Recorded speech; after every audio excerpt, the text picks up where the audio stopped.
بالله من الشيطان الرجيم. بسم الله الرحمن الرحيم. وإذ قلنا للملائكة اسجدوا لآدم فسجدوا إلا إبليس أبى فقلنا يا آدم إن هذا عدو لك ولزوجك فلا يخرجنكما من الجنة فتشقى إن لك ألا تجوع فيها ولا تعرى وأنك لا تضرأ فيها ولا تضحى. فوسوس إليه الشيطان قال يا آدم هل أدلك على شجرة الخلد وملك لا يبلى فأكلا منها فبدت لهما سوآتهما وطفقا يخصفان عليهما من ورق الجنة وعصى آدم ربه فغوى ثم اجتباه ربه فتاب عليه وهدى. قال اهبطا منها جميعا بعضكم لبعض عدو فإما يأتينكم مني هدى فمن اتبع هداي فلا يضل ولا يشقى ومن أعرض عن ذكري فإن له معيشة ضنكا ونحشره يوم القيامة أعمى قال رب لم حشرتني أعمى وقد كنت بصيرا قال كذلك أتتك آياتنا فنسيتها وكذلك اليوم تنسى وكذلك نجزي من أسرف ولم يؤمن بآيات ربه ولعذاب الآخرة أشد وأبقى. أفلم يهد لهم كما أهلكنا قبلهم من القرون يمشون في مساكنهم إن في ذلك لآيات لأولي النهى ولولا كلمة سبقت من ربك لكان لزاما وأجل مسمى فاصبر على ما يقولون وسبح بحمد ربك قبل طلوع الشمس وقبل غروبها ومن آناء الليل فسبح وأطراف النهار لعلك ترضى ولا تمدن عينيك إلى ما متعنا به أزواجا منهم زهرة الحياة الدنيا لنفتنهم فيه ورزق ربك خير وأبقى. وأمر أهلك بالصلاة واصطبر عليها لا نسألك رزقا نحن نرزقك والعاقبة للتقوى.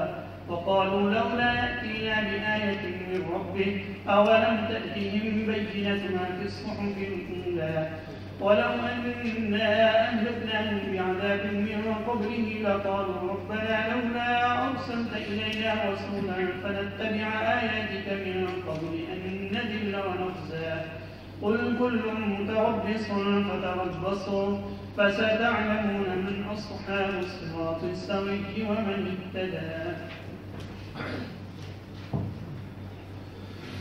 اعوذ باللہ من الشیطان الرجیم بسم اللہ الرحمن الرحیم. یہ آیات جو آپ نے سنی ہے ان میں سب سے پہلے تو قصہ آدم و ابلیس ہے اور پھر سورہ فاطمہ سورہ کی آیات ہے. تو اس قصے کو آپ دیکھیں کہ یہ بار بار قرآن میں آ رہا ہے. میرے خیال 7 جگہوں پہ آئی ہے لیکن ہر جگہ آپ دیکھ رہے ہیں کہ الفاظ مختلف ہیں اسلوب مختلف ہے اور بیان کرنے کا مقصد بھی مختلف ہے. یعنی کسی جگہ یہ اس لیے بتایا جا رہا ہے کہ مثلا حسد کا بتانے کے لیے کہ یہود نے حسد کیا اور ابلیس نے بھی دیکھ رہے حسد کی بنیاد پہ سب کچھ کیا تھا. کہیں بتایا جا رہا ہے کہ تکبر جیسے قریش کے سرداروں کو تھا دیکھ لو تکبر کی وجہ سے تم جو ٹھلا رہے ہو تو ابلیس نے بھی نسلی تکبر کیا تھا. تو اس طرح یا کہیں اولاد آدم کو بتانے کے لیے کہ آج تم ابلیس کی پیروی کر رہے ہو دیکھ لو وہ تو تمہارے اباؤ سے دشمنی وہ کرتا چلا رہا ہے. تو مختلف مقاصد ہیں اس کے ہر جگہ اور ہر جگہ وہ الگ ہے اسلوب. ہم جب قرآن حفظ کرتے تھے تو آفت کو جلدی جلدی کریں بار بار جی تو کسی نے ایک تو ابلیس لا بیٹھا تھا ہر جگہ آ جاتا پھر جی اور پھر جی ہر جگہ وہ الگ الگ ہے. الگ الگ جب ہوتا ہے نا ایک آدھی تو وہی ہے آدھی اس میں متشابہ پھر بڑے ہوتے ہیں مشکل ہوتا ہے یاد کرنا. تو وہ کہتے ہیں یہ ابلیس والا جو ہے نا اس نے دیکھ لیں اس میں بھی مصیبت ڈالی ہے ہمارے بار بار اللہ دہرا رہا ہے اس کو مختلف مقاصد کے لیے. لیکن یہ معجزہ ہے قرآن کا کہ ایک واقعہ کوئی بھی واقعہ حتیٰ کہ انبیاء کے جتنے واقعات ہیں جہاں بھی دہرائے جا رہے ہیں بالکل الگ اسلوب. سوال ہی نہیں کہ ہر جگہ وہی عبارت ہو. بالکل مثلا آپ نے عیسیٰ کا قصہ دیکھا آل عمران میں بھی آیا مریم میں بھی آیا بالکل الگ الگ اسلوب ہے. اور حضرت یحییٰ والا قصہ ہے آل عمران میں بھی آیا مریم میں بھی آیا بالکل الگ ہے. حضرت ابراہیم کا واقعہ تمام انبیاء اور یہ ہے معجزانہ پہلو قرآن کا کہ ایک ہی چیز کو مختلف جگہ مختلف طریقوں سے بیان کیا گیا ہے لیکن وہ بالکل الگ الگ الفاظ اسلوب. اور اس وقت یاد کرو کہ جب ہم نے فرشتوں سے کہا کہ آدم کو سجدہ کریں تو سب نے سجدہ کیا سوائے ابلیس کے، اس نے انکار کیا، اور ہم نے آدم سے کہا کہ یہ تمہارا اور تمہاری بیوی کا دشمن ہے اور یہ تمہیں جنت سے نہ نکالنے پائے گا، نہ تم مصیبت میں پڑ جاؤ گے۔ یہاں تو نہ تمہیں بھوک لگتی ہے اور نہ تم ننگے ہوتے ہو اور نہ تمہیں پیاس آتی ہے اور نہ دھوپ لگتی ہے، یعنی یہاں تو سارے انتظام سرکاری ہو رہے ہیں، نہ پیاس نہ دھوپ نہ کچھ، یعنی ابھی تک باقاعدہ امتحان میں نہیں انسان آیا تھا، رکھا گیا ایسی حالت میں کہ یہیں سے کھاؤ پیو سب کچھ، اور بھی 70 بھی چھپے ہوئے تھے۔ تو شیطان نے آدم کے دل میں وسوسہ ڈالا اور کہا کہ آدم کیا میں تمہیں ایسا درخت نہ بتاؤں کہ جس سے ہمیشہ کی زندگی اور لازوال بادشاہی مل جائے، ہمیشہ زندہ رہو اور ایسی بادشاہی جو کبھی ختم نہ ہو۔ تو ان دونوں نے اس درخت کا پھل کھا لیا تو ان کے سامنے ان کی شرمگاہیں کھل گئیں اور وہ درختوں کے پتوں سے اپنے آپ کو ڈھانپنے لگے۔ تو آدم نے اپنے رب کی نافرمانی کی اور وہ بیٹھ گیا، یعنی گمراہی کے راستے پہ چل پڑا۔ تو یہاں آپ دیکھیں کہ ایک تو یہ کہ آدم کو کہا ہے کہ ابلیس نے وسوسہ ڈالی کی، پھر یہ کہ پھل دونوں نے کھایا، اور تو اس لیے بعض لوگوں نے آدم اور ابلیس کے قصے سے کچھ چیزیں ہوا کے کھاتے میں ڈال کر یہ کوشش کی ہے کہ نہیں جی اصل عورت جڑ ہے ساری مصیبتوں کی، دیکھیں وہ سارا کچھ اس نے کیا، ابلیس نے اس کو پھسلایا اور پھل بھی اس نے، تو کوئی کردار نہیں ہے۔ آدم کو وسوسہ ڈالی کی، آدم کو کہا، دونوں نے پھل کھایا، صرف نہ ہوا نے کہا نہ کسی نے، تو یہ وہ ہے فضول چیزیں جو بنا لی گئی ہیں گمراہی پھیلانے کے لیے۔ پھر اس کے رب نے اسے چن لیا اور اس کی توبہ قبول کی اور اس کی رہنمائی کی، یعنی اس کے بعد جو غلطی ہوئی نافرمانی، اس کے بعد اللہ تعالیٰ نے چن لیا۔ کس لیے چن لیا؟ پہلے نبی بھی حضرت آدم، توبہ قبول کی، پھر رہنمائی کی اور فرمایا کہ یہاں سے سارے کے سارے تم نکل جاؤ، تم ایک دوسرے کے دشمن ہو۔ اگر تمہارے پاس میری طرف سے ہدایت آئی تو جس نے میری ہدایت کی پیروی کی نہ وہ گمراہ ہوگا اور نہ وہ بدبخت ہوگا، اور جس نے میری یاد سے منہ موڑا تو اس کی زندگی تنگ ہوگی، اور قیامت کے دن ہم اسے اندھا کر کے اٹھائیں گے اور وہ کہے گا کیا میرے پروردگار تو نے مجھے اندھا کیوں کیا، میں تو دنیا میں دیکھنے والا تھا، میری تو آنکھیں جو صحیح تھا تو آج اندھا کیوں ہوں۔ تو اللہ تعالیٰ فرمائیں گے کہ اسی طرح یہ ہوا کہ تمہارے پاس ہماری آیات آئیں تو تو نے انہیں نظر انداز کیا، اور آج تم بھی اسی طرح نظر انداز کیا جائے گا۔ دنیا میں تم اندھا بنا، ہماری آیات آئیں اور تم نے نظر انداز کیا، اندھا بنا، تو آج ہم نے تجھے اسی لیے اندھا کر دیا۔ تو یہ جو فرمایا کہ معیشت تنگ ہوگی، یعنی دنیا کی زندگی اس کے لیے تنگ ہوگی جس نے ہماری یاد سے منہ موڑا، اس لیے کہ دنیا اس وقت ایک وسیع بنتی ہے جب اس کے ساتھ آخرت ملتی ہے۔ اگر کوئی شخص صرف دنیا ہی کو سمجھتا ہے سب کچھ، آگے آخرت نہیں ہے، تو پھر دنیا بہت تنگ ہے، جو چاہے کوئی حاصل کر لے، ساری دنیا کی دولت حاصل کر لے تو دنیا اس کے لیے تنگ ہے۔ دنیا اس وقت وسیع ہوتی ہے جب اس کے ساتھ آخرت ملتی ہے۔ تو یہ نعمت ہے اللہ تعالیٰ کی، اس نے دنیا کے ساتھ آخرت کو رکھا ہے، ورنہ دنیا تنگ ہے۔ تو جو آخرت کا انکار کرنے والا ہے یا آخرت کو نظر انداز کر رہا ہے تو اس کی دنیا تنگ ہی ہوگی، تنگ سے تنگ ہوتی جائے گی دن بدن۔ اور اسی طرح ہم سزا دیتے ہیں اس شخص کو جس نے حد سے تجاوز کیا اور وہ اپنے رب کی آیات پہ ایمان نہیں لایا، اور آخرت کا عذاب اور زیادہ سخت اور باقی رہنے والا ہے، سخت بھی ہے اور دائمی بھی ہے، ختم بھی نہیں ہوگا۔ کیا ان لوگوں کو اس چیز سے کوئی رہنمائی نہیں ملی کہ ہم نے ان سے پہلے بستیوں کو ہلاک کیا جن کی جگہوں پہ یہ چلتے پھرتے ہیں؟ بے شک اس میں بڑی نشانیاں ہیں عقل رکھنے والوں کے لیے۔ جو پہلی قومیں ہلاک ہوئیں تو آج یہ ان کے وارث بنے ہوئے ہیں، انہیں کی جگہوں پہ چلتے پھرتے ہیں، سارا کچھ کر رہے ہیں۔ اور اگر تیرے رب کی طرف سے ایک بات طے نہ ہو چکی ہوتی اور ایک وقت مقرر نہ ہو چکا ہوتا تو لازمی نتیجہ نکل کے رہتا، یعنی ان کا بھی فیصلہ کر دیا جاتا۔ کیا تیرے رب کی طرف سے بات طے کر دی گئی ہے کہ فیصلہ آخرت میں ہوگا، اور ایک ہر قوم کے لیے مدت مقرر کر دی گئی ہے۔ جو کچھ یہ کہتے ہیں اس پہ آپ صبر کریں اور اپنے رب کی حمد کے ساتھ تسبیح کریں، سورج کے طلوع ہونے سے پہلے اور اس کے غروب سے پہلے، اور رات کے تنہائیوں میں تاریکیوں میں اس کی تسبیح کریں، اور دن کے کناروں میں امید ہے کہ آپ راضی ہوں گے، خوش ہوں گے، اللہ آپ کو راضی کرے۔ تو یہ مختلف جگہوں پہ آپ دیکھ لیں نماز کے اوقات بتائے جا رہے ہیں حقیقت میں کہ یہ وہ مقام ہے جہاں اللہ کی تسبیح ہونی چاہیے۔ تو سب سے بڑی تسبیح نماز ہے۔ سورج غروب ہونے سے پہلے فجر آ گئی، غروب ہونے سے پہلے عصر، رات کی تاریخ عشاء، پھر اسی طرح دن کے اطراف میں ظہر اور عصر، اور ان میں سے مختلف گروہوں کو ہم نے جو دنیا کا سامان دے رکھا ہے اس کی طرف آپ آنکھیں اٹھا کر نہ دیکھیں۔ یہ تو ہم نے اس لیے ان کو دیا ہے کہ تاکہ ہم اس کے ذریعے ان کی آزمائش کریں، اور تیرے رب کا رزق بہتر بھی ہے اور باقی بھی رہنے والا ہے۔ یعنی ان کو ہم نے جو دنیا کا ساز و سامان دیا ہوا ہے، دنیا کے وسائل، عیش و عشرت کا سامان، مختلف گروہوں کو، کسی کو زیادہ کسی کو کم، میں کہ ان کی طرف آنکھ اٹھا کر بھی نہ دیکھیں۔ ہم نے دیا کیوں دیا ہے؟ امتحان کے لیے دیا ہے، اور اصل جو رزق تیرے رب کا وہ ہے جو بہتر بھی ہے اور باقی رہنے والا، یہ سب فانی ہے۔ اپنے گھر والوں کو نماز کا حکم دیں اور خود بھی اس پہ ڈٹ جائیں۔ ہم آپ سے رزق کا سوال نہیں کرتے، ہم آپ کو رزق دیں گے، اور آخرت کا انجام کار متقی لوگوں کے لیے، اصل آخرت کی کامیابی وہ ان لوگوں کے لیے جنہوں نے تقویٰ اختیار کیا۔ اور انہوں نے کہا کہ یہ اپنے رب کی طرف سے ہمارے پاس کوئی نشانی کیوں نہیں لے کر آئے؟ کیا ان کے پاس پہلے گزرے ہوئے صحیفوں کی بعد نشانی نہیں آ گئی؟ یعنی نشانی مانگ رہے ہیں تو پہلے جتنے صحیفے ہیں ان سب کی ساری نشانیاں قرآن نے بتائی ہیں، قرآن ان پہ گواہ ہے، اور وہ قرآن ان کی تصدیق کر رہا ہے کہ خود یہ ایک نشانی ہے۔ اور اگر ہم انہیں رسول کے آنے سے پہلے ہی عذاب میں ہلاک کر دیتے، یا رسول بھیجنے سے پہلے ہم انہیں عذاب میں ہلاک کر دیتے، تو یہ کہتے ہیں کہ اے ہمارے پروردگار، تو نے ہماری طرف رسول کیوں نہ بھیجا اور ہم تیری آیات کی پیروی کرتے اس سے پہلے کہ ہم ذلیل و رسوا ہوں۔ پھر تو کہتے ہیں رسول بھیجنے سے اللہ تو نے رسول کیوں نہ بھیجا کہ ہم رسوا اور ذلیل ہونے سے پہلے پیروی کرتے بچ جاتے، تو آج رسول بھیجا ہے تو آج جھٹلا رہے ہیں۔ کہہ دیجئے کہ ہر ایک انتظار کر رہا ہے، تم بھی انتظار کرو، اور جلد ہی تمہیں معلوم ہو جائے گا کہ کون سیدھے راستے پہ چلنے والا ہے اور کون ہدایت یافتہ ہے۔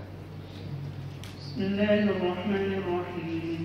اقترب للناس حسابهم وهم في غفلة معرضون ما يأتيهم من ذكر من ربهم محدث إلا استمعوه وهم يلعبون لاهية قلوبهم وأسروا النجوى الذين ظلموا هل هذا إلا بشر مثلكم أفتأتون السحر وأنتم تبصرون قال ربي يعلم القول في السماء والأرض وهو السميع العليم بل قالوا أضغاث أحلام بل افتراه بل هو شاعر فليأتنا بآية كما أرسل الأولون ما آمنت قبلهم من قرية أهلكناها فهم يؤمنون وما أرسلنا قبلك إلا رجالا نوحي إليهم فاسألوا أهل الذكر إن كنتم لا تعلمون وما جعلناهم جسدا لا يأكلون الطعام وما كانوا خالدين ثم صدقناهم الوعد فأنجيناهم ومن نشاء وأهلكنا المسرفين لقد أنزلنا إليكم كتابا فيه ذكركم أفلا تعقلون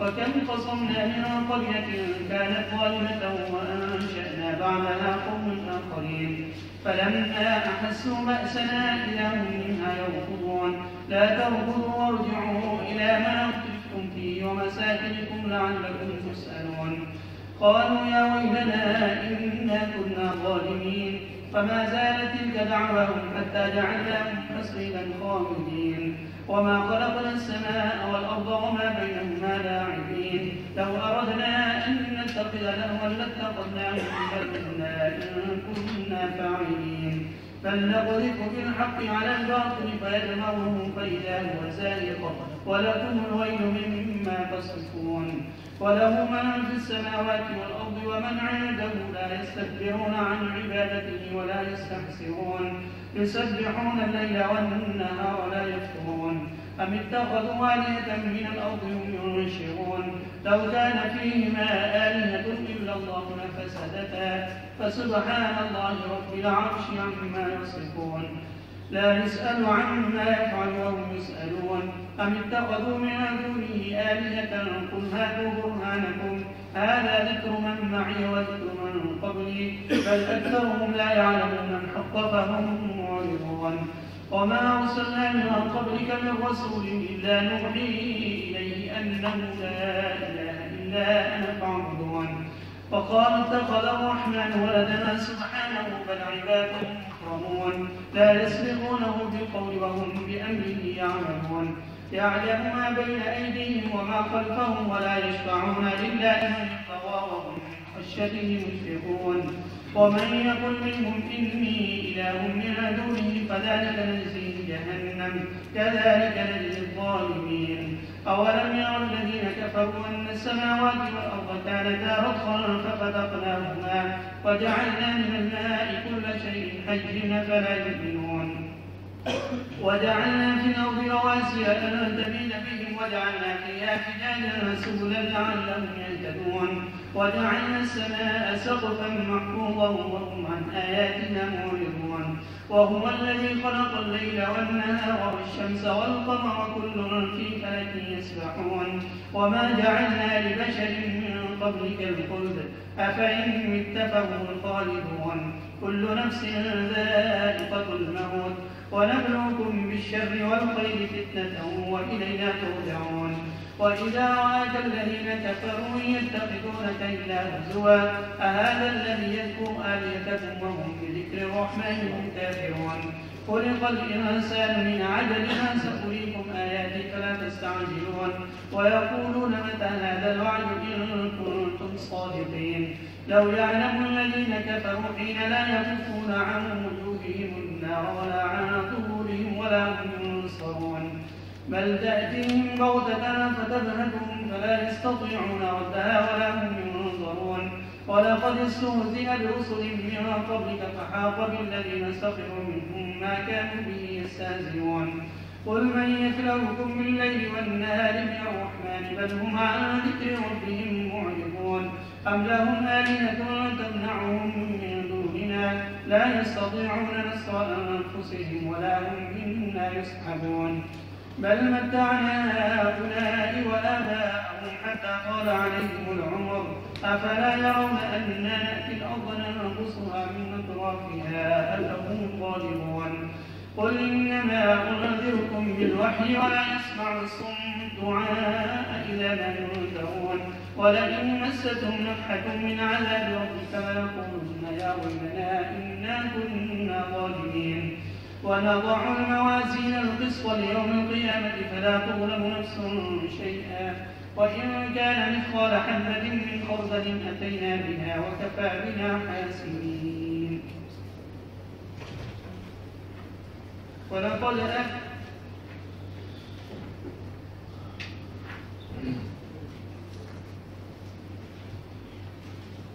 بسم اللہ الرحمن الرحیم. یہ سورہ انبیاء ہے.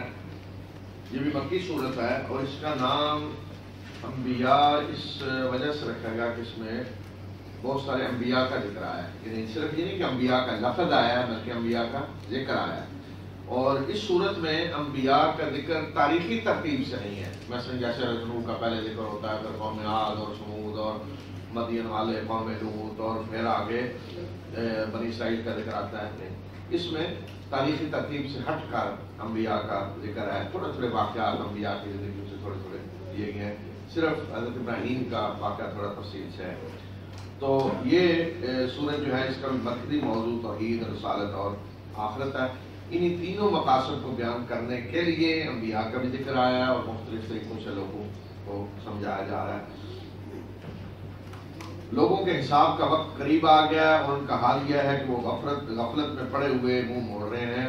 تو ان کے رب کی طرف سے جو بھی نئی یاد دہانی ان کے پاس آتی ہے تو وہ اس کو اس طرح سنتے ہیں کہ وہ کھیل رہے ہوتے ہیں. یعنی سنجیدگی سے نہیں، کھیل تماشے کے طور پہ سنتے ہیں. ان کے دل غفلت میں پڑے ہوئے ہیں اور ان ظالموں نے سرگوشی کی اور کہا کہ کیا یہ تمہاری طرح کے انسان نہیں ہے. کہ رسول صلی اللہ علیہ وسلم کے بارے میں کہا کہ یہ صرف اور صرف کیا ہے، تمہاری طرح کے انسان ہے. تو کیا تم آنکھوں دیکھے جادو میں مبتلا ہو جاؤ گے؟ آنکھوں دیکھے تم پہ جادو کر دیا جائے گا کہ ایک انسان کی پیروی کرو گے. یہ سرگوشیاں یعنی کر رہے ہیں ظالم.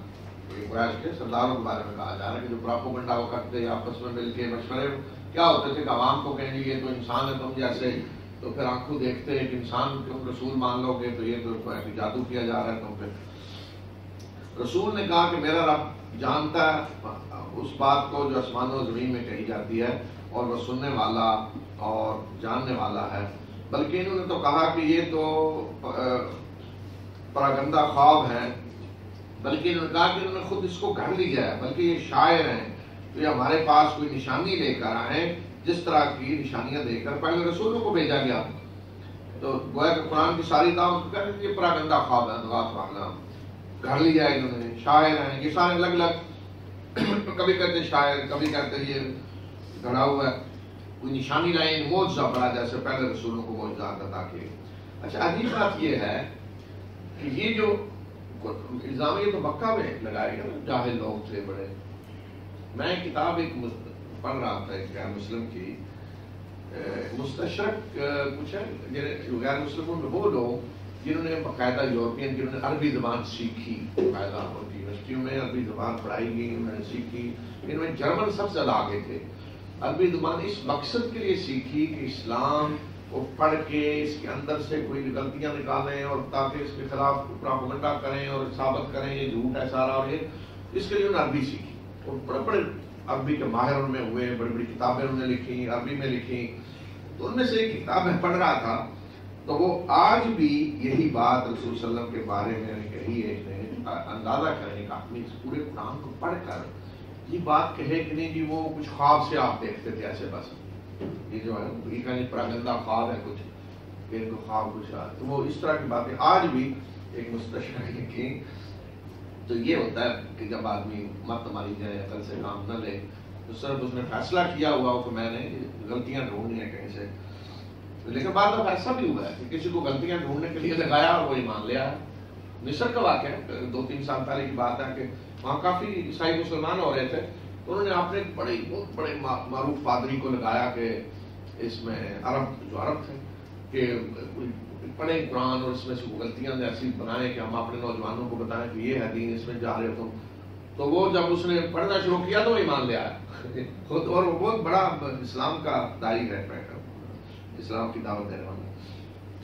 ان سے پہلے جتنی بھی بستیوں کو ہم نے ہلاک کیا تو کیا وہ ایمان لائے؟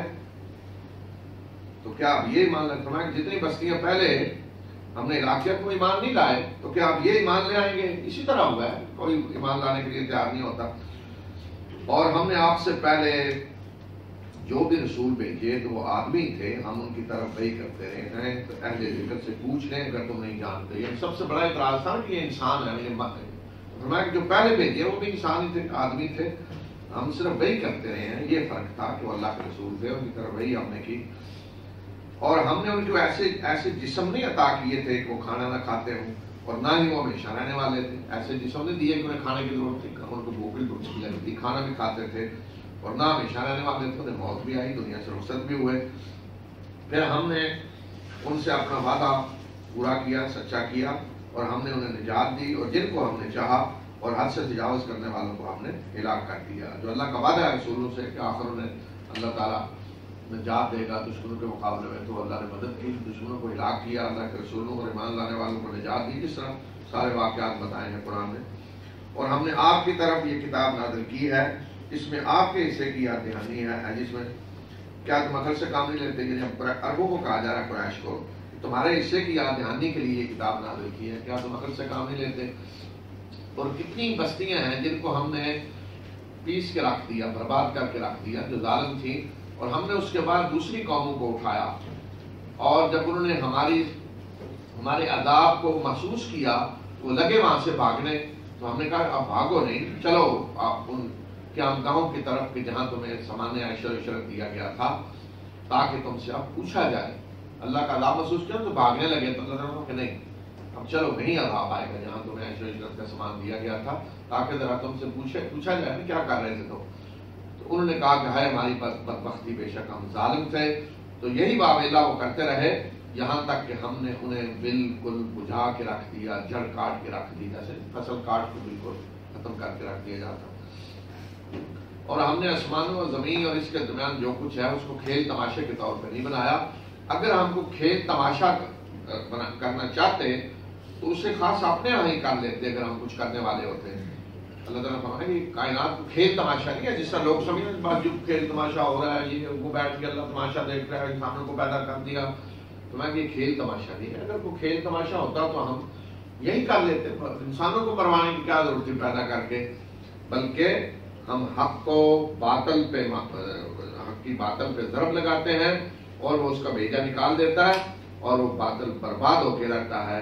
تمہارے لیے بربادی ہے ان چیزوں کی بنیاد پر جو تم بیان کرتے ہو. فرمایا کہ کھیل تماشا نہیں ہے، یہ حق اور باطل کی کشمکش ہے. ہم نے امتحان کے لیے پیدا کیا ہے، ایک طرف اہل حق ہیں، ایک طرف اہل باطل ہیں، دونوں کو اللہ نے مہلت دی ہوئی ہے. اور بالآخر یہ ہوتا ہے کہ حق کی ضرب لگتی ہے باطل پہ اور باطل نابود ہو کے رہ جاتا ہے. یہ ہے دنیا میں جو ہو رہا ہے، یہ کھیل تماشا نہیں ہے. اور اس اللہ ہی کا ہے، اسی کی ملکیت ہے جو بھی آسمانوں میں ہے اور زمین میں، اور جو اس کے پاس ہیں وہ اس کی عبادت سے تکبر نہیں کرتے اور نہ ہی وہ تھکتے ہیں، اور صبح شام وہ اس کی تسبیح کرتے ہیں اور دم نہیں لیتے. نہ تھکتے ہیں، نہ اکتاتے ہیں، نہ دم لیتے ہیں، نہ تکبر کرتے ہیں. کون مراد ہیں؟ فرشتے. یعنی اللہ کے فرشتے ہر وقت اس کی تسبیح کر رہے ہیں، اکتاتے نہیں، تھکتے نہیں.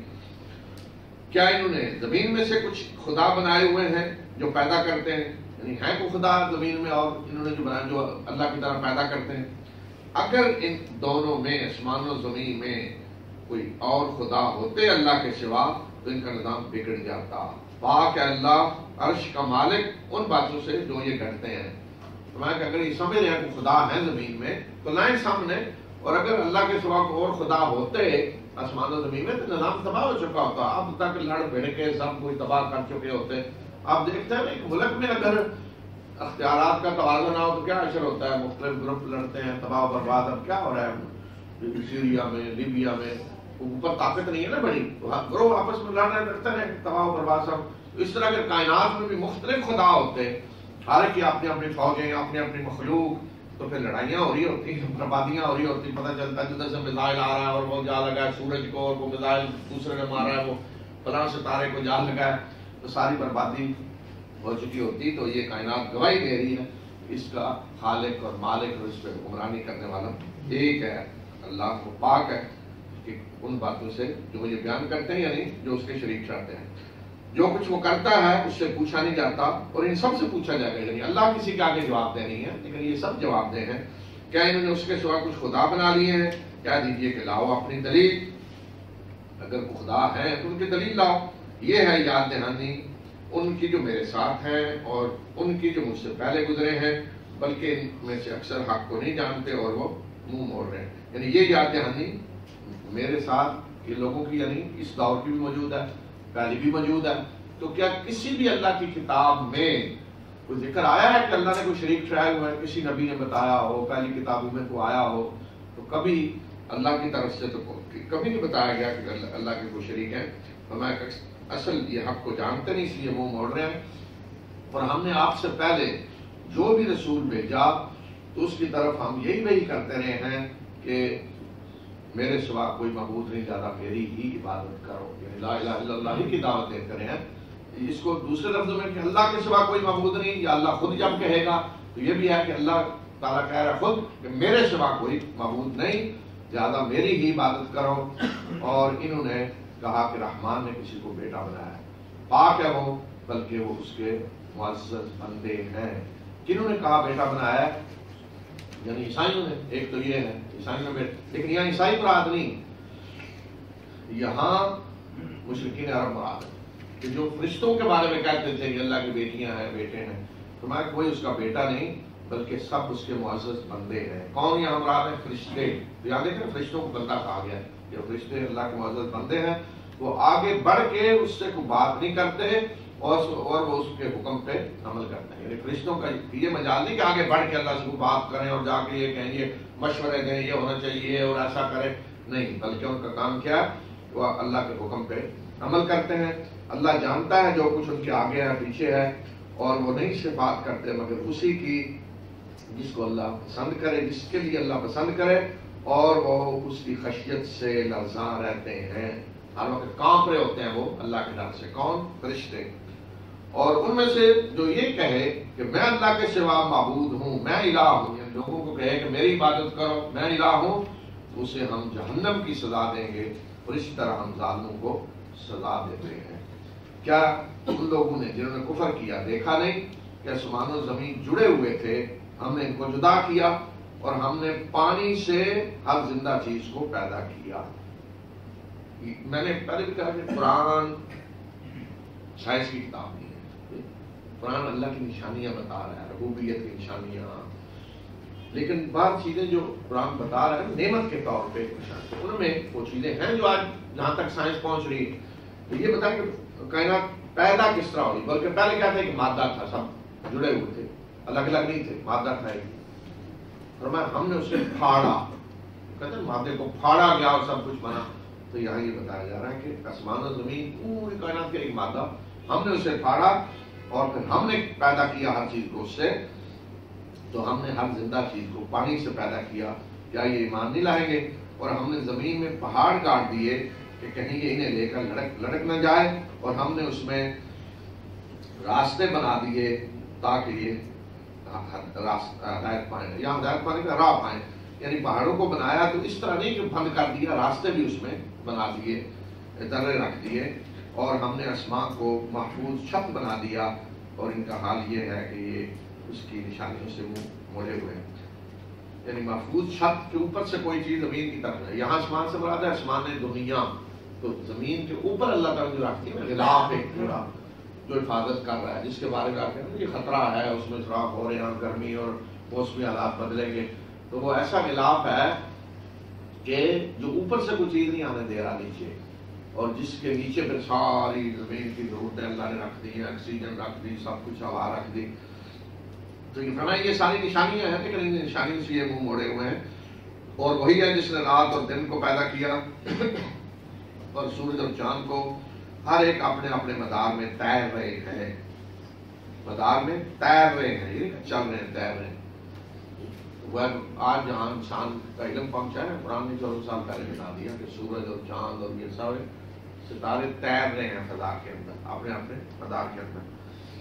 اور ہم نے کسی بھی انسان کے لیے آپ سے پہلے بھی ہمیشہ کی زندگی نہیں رکھی، تو کیا اگر آپ پہ موت آئے گی تو کیا یہ ہمیشہ زندہ رہنے والے ہیں؟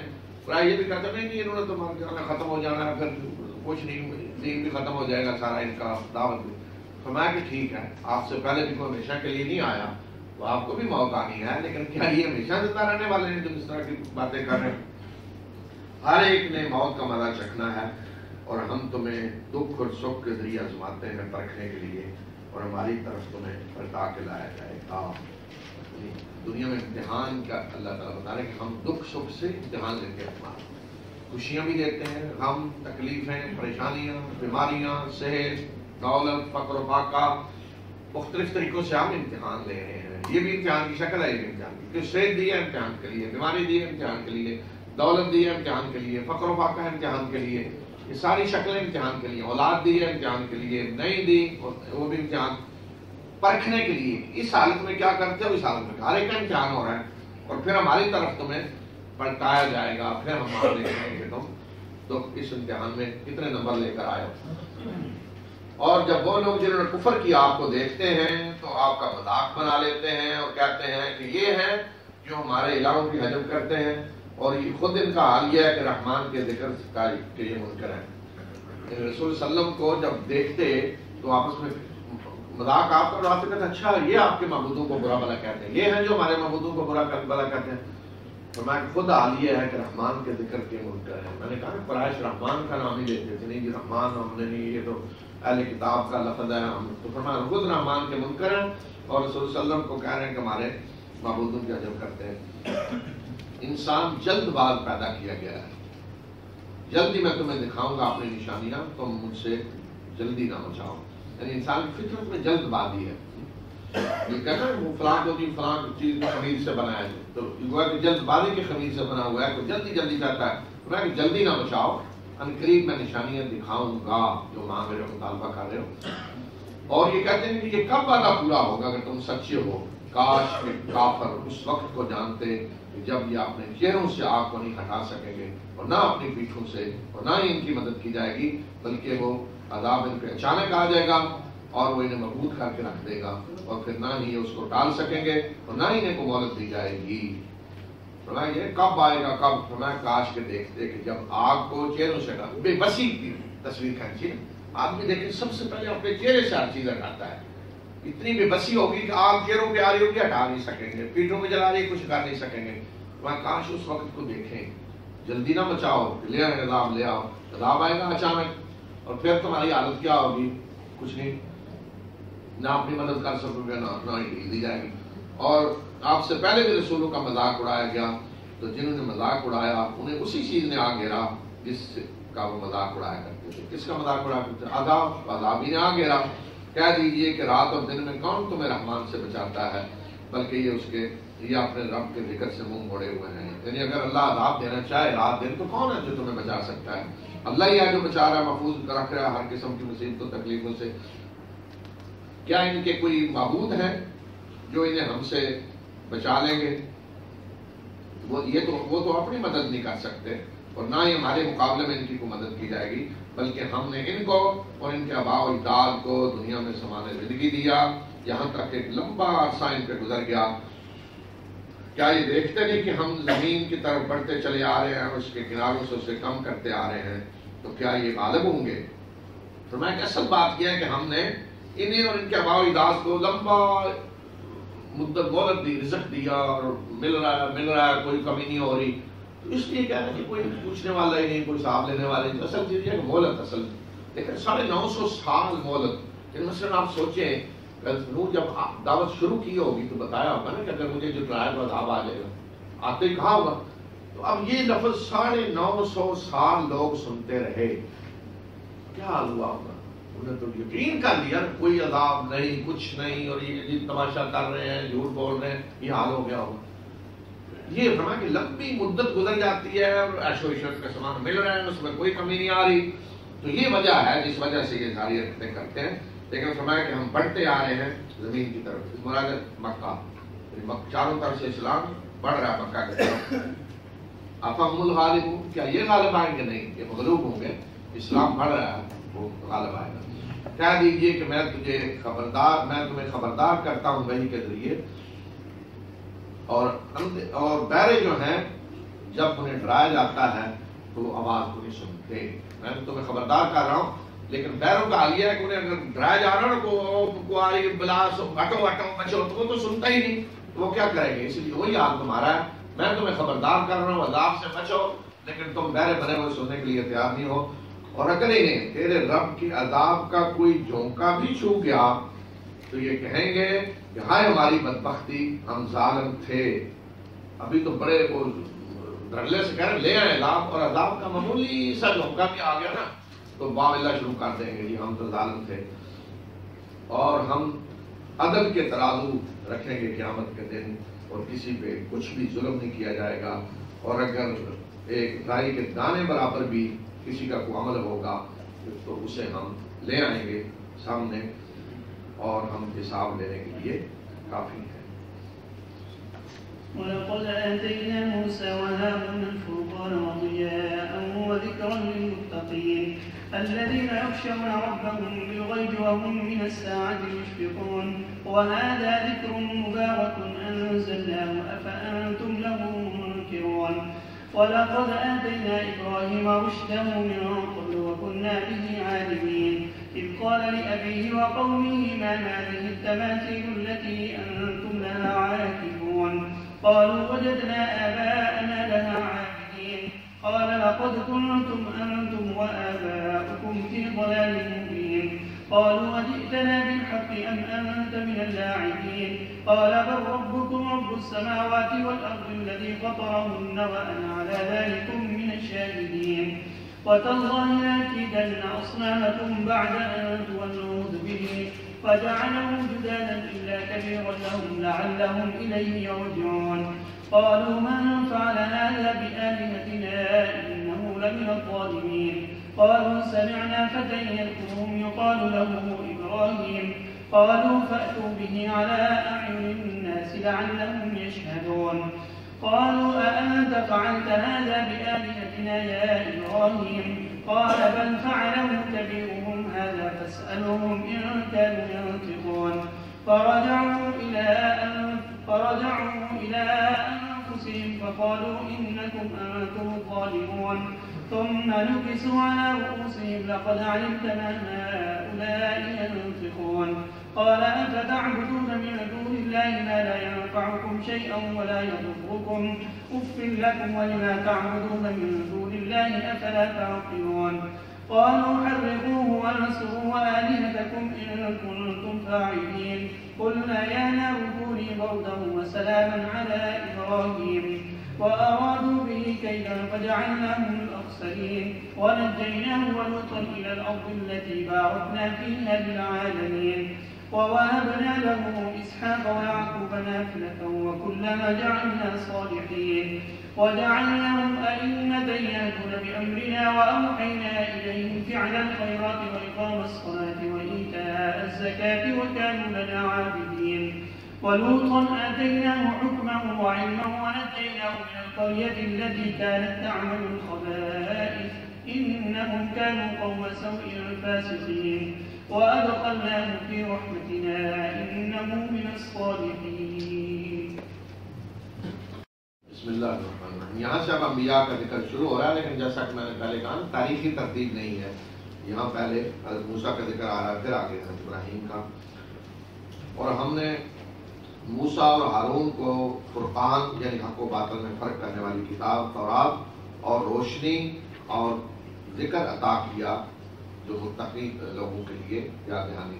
تو یہ سارے نام اللہ کی کتاب کے ہیں، فرقان بھی، ضیا بھی، ذکر بھی، اللہ کی ہر کتاب، یہ ساری صفات اللہ کی ہر کتاب کے نام ہیں. ان متقی لوگوں کے لیے جو غیب میں اپنے رب سے ڈرتے ہیں اور وہ قیامت کی گھڑی سے لرزاں ہیں، ہر وقت کانپ رہے ہوتے ہیں قیامت کے ڈر میں خوف. اور یہ بھی ایک مبارک یاد دہانی ہے جو ہم نے نازل کی، جس کو ہم نے نازل کیا ہے اور تم اس کا انکار کر رہے ہو. اس کو کہا جا رہا ہے قرآن کے جو مخاطب ہے یا آج جو انکار کرنے والے ہیں، یہ بھی اسی طرح کی ایک بابرکت یاد دہانی ہے جس کو ہم نے نازل کیا ہے. اور ابراہیم کو ہم نے اس کی ہدایت دی، رشد، رہنمائی، ہدایت اس سے پہلے، اور ہم اس کو جاننے والے تھے. ہم جانتے تھے ابراہیم کے مقام مرتبے کو، کیا آپ نے کیا ہے. اس وقت کو یاد کریں کہ جب ابراہیم نے اپنے باپ سے کہا، اپنے باپ اور اپنی قوم سے کہا کہ یہ کیا مورتیاں ہیں کہ جن کے آگے تم جھکے رہتے ہو. انہوں نے کہا کہ ہم نے آباء و اجداد کو انہی کی عبادت کرتے ہوئے پایا ہے. ابراہیم نے کہا کہ تم بھی گمراہ ہو اور تمہارے آباء و اجداد بھی وعدے گمراہی میں مبتلا تھے. انہوں نے کہا کہ کیا تو یہ کچھ صحیح سچی باتیں کر رہا ہے یا تو کھیل تماشے کے طور پہ کہہ رہا ہے. انہوں نے کہا واقعی سنجیدگی سے یہ باتیں کر رہے ہیں یا مذاق کر رہے ہیں، ایسے مذاق میں بات کر رہے ہیں. ابراہیم نے کہا بلکہ تمہارا رب حقیقت میں وہ ہے جو آسمانوں اور زمین کا رب ہے اور جس نے ان کو پیدا کیا، اور میں اس بات پہ گواہوں میں سے ہوں. میں اس کی گواہی دے رہا ہوں. یہ تمہارے معبود جو ہیں یہ نہیں ہے، اللہ ہے تمہارا رب، اس کی عبادت کرو. اور اللہ کی قسم میں تمہارے ان بتوں کے خلاف ضرور چال چلوں گا. جب تم واپس چلے جاؤ گے، یہاں سے واپس چلے جاؤ گے تو میں ان کے خلاف کوئی چال چلوں گا. تو کیا چال چلی انہوں نے؟ بس ابراہیم نے انہیں ٹکڑے ٹکڑے کر دیا سوائے ان کے بڑے کے، اور تاکہ وہ اس کی طرف رجوع کریں. بڑے بت کو چھوڑا، باقی سب کو توڑ دیا تاکہ وہ بڑے سے پوچھیں یا انہیں کہا جائے کہ بڑے سے پوچھ لو کیا ہوا، حضرت کھڑے ہیں. انہوں نے کہا کہ کس نے ہمارے بتوں کے ساتھ یہ سلوک کیا ہے، وہ تو ظالموں میں سے ہے. واپس آئے، دیکھا سب وہ برباد ہیں. تو پھر انہوں نے کہا کس نے یہ کیا، وہ تو بڑا ظالم ہے. لوگوں نے کہا کہ ہم نے ایک نوجوان کو ان کا ذکر کرتے ہوئے سنا ہے جسے ابراہیم کہا جاتا ہے. انہوں نے کہا نوجوان لگا ہوا تھا، ایسے ان کے بارے میں باتیں کرنے لگتا ہے کہ اسی نے کیا ہوگا جسے ابراہیم کہا جاتا ہے. انہوں نے کہا کہ لاؤ اسے لوگوں کے سامنے تاکہ لوگ دیکھیں کہ ہم اس کا کیا اشر کرتے ہیں. انہوں نے کہا کہ اے ابراہیم کیا تو نے ان کے ساتھ یہ کیا ہے معاملہ؟ ابراہیم نے کہا بلکہ ان کے بڑے نے کیا ہے، ان سے پوچھ لو. اگر یہ بولتے ہیں کہ بڑے ہیں انہوں نے کیا ہے اور اگر بولتے ہیں تو پوچھ لو. یہ حجت پوری کی، بیوقوفوں کی جو مت ماری ہوتی ہے تو ان کو ذرا جگانے کی کوشش کی. تو وہ اپنے ضمیر کی طرف لوٹے اور انہوں نے کہا کہ بے شک تم ہی ظالم ہو. یہ بات سن کر ایک دفعہ اثر ہوا، سوچنے لگے اور اندر ہی اندر کہتے ہیں ظالم تو تم ہی ہو. ان کو پوچھ رہے ہو کہ جو آج بتا بھی نہیں سکتے کہ ان کے ساتھ کون یہ کر گیا، اثر کیا ہوا ہے، لیکن کیا کریں آپ نے. پھر ان کی مت ماری گئی اور انہوں نے ابراہیم کو کہا کہ تو جانتا ہے کہ یہ بولتے نہیں ہیں. ابراہیم کو کہتے ہیں کہ پتہ ہے آپ کو کہ یہ تو نہیں بولتے. اب حضرت ابراہیم جو چاہتے تھے وہ خود کہیں، وہ کہہ دیا انہوں نے. ابراہیم نے کہا کہ کیا تم اللہ کو چھوڑ کر ان کی عبادت کرتے ہو جو نہ تمہیں کوئی نفع پہنچا سکتے ہیں اور نقصان تف ہے تم پہ اور تمہارے ان معبودوں پہ جن کو تم اللہ کے سوا پوچھتے ہو؟ کیا تم عقل سے کام نہیں لیتے؟ یعنی جو بتا نہیں سکتے کہ ان کے ساتھ یہ اشر کون کر گیا ہے، اپنا بچاؤ نہیں کر سکتے، تو تمہیں کیا نفع نقصان پہنچائیں گے؟ عقل سے کام لو، کن کی عبادت کر رہے ہو؟ تو اب دیکھیں کہ عقل سے کام لینے کی بجائے آگے فیصلہ کیا ہو رہا ہے. انہوں نے کہا کہ جلا دو اس کو اور مدد کرو اپنے معبودوں کی، اگر تم کچھ کرنے نہیں کرتے اپنے معبودوں کی مدد کرو. جن سے مدد مانگ رہے تھے آج کہہ رہے ہیں ان کی معبودوں کی مدد کرو، اور ابراہیم دشمن ہے ان کا، تو لہذا ابراہیم کو جلا دو. ہم نے کہا کہ اے آگ ابراہیم کے لیے ٹھنڈی اور سلامتی بن جا، ابراہیم کے لیے ٹھنڈی ہو جا، سلامتی بن جا. تو آگ میں انہوں نے ڈالا، اللہ تعالیٰ نے آگ کو حکم دیا کہ ٹھنڈی اور سلامتی، یعنی یہ بھی نہیں زیادہ ٹھنڈک سے بھی تکلیف ہو کہ سلامتی بن جا. اور انہوں نے ابراہیم کے خلاف چال چلنی چاہیے، تو ہم نے انہی کو خسارہ پانے والا بنا دیا. الٹا اللہ نے انہی کو خسارہ پانے والا بنا دیا، اور ہم نے اسے اور لوط کو اس سرزمین کی طرف، اور ہم اسے اور لوط کو اس سرزمین کی طرف نجات دے کر لائے کہ جسے ہم نے تمام جہاں والوں کے لیے برکت دی ہے. کون سی سرزمین؟ فلسطین. اور ہم نے اسے اسحاق دیا اور مزید یعقوب، اور ہر ایک کو ہم نے نیک بنایا، صالحین میں شامل. اسحاق بیٹے اور مزید پوتے، یعقوب کی بھی خوشخبری دے دی.